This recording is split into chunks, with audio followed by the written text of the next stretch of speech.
Welcome to the What Happens Next YouTube channel. What we're aiming to do with this channel is share content designed to make sure that you're supported through whatever's next in your life. And we'd love to continue to do that. I've got a favour to ask today, and what I'd ask you to do is just subscribe. It costs you nothing, but it really helps us deliver really good quality content on a consistent basis.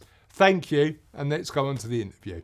I know that one of your favourite books is The Slight Edge. Could you tell me about it last time?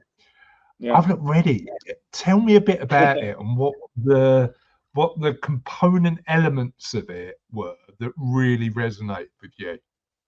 Okay, so I give you the backstory of how I found that book. So that was kind of the first self-improvement, self-help type book I'd ever come across read. And I was actually in Afghanistan with an American guy and sort of mentioned that I was wanting to buy a property with my money, because last time I went to Afghanistan, I just blew it. I spent it on a car. You know, wasn't a good investment at all. And in fact, it was a liability. So I was like, right, I'm going to get an investment this time. And he was like, right, you've got to read this book. It's called The Slight Edge. And I was like, okay, cool. Thinking it was about property. It wasn't really about property. It wasn't about property, not really. It was about compound interest. But it wasn't just compound interest in money. It was like compound interest with your health, compound interest with relationships, compound interest with all of these kind of components that we were just talking about. Yeah. And so, yeah, at the time I smoked. So one cigarette is just not a big deal. Really doesn't affect your well-being one way or the other, except it does. It's just so small that you can't tell. And obviously one cigarette is on the bottom side of the curve, and not having that cigarette would be the other side. And so then one cigarette doesn't matter. You can't tell. It's like one burger, one KFC, whatever.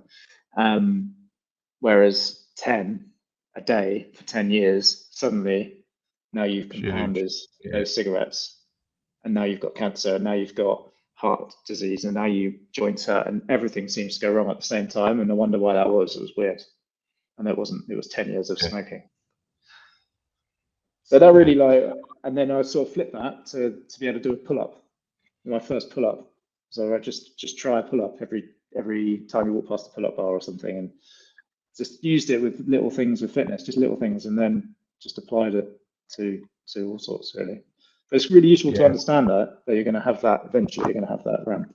Well, I agree. I think compounding is really, really interesting.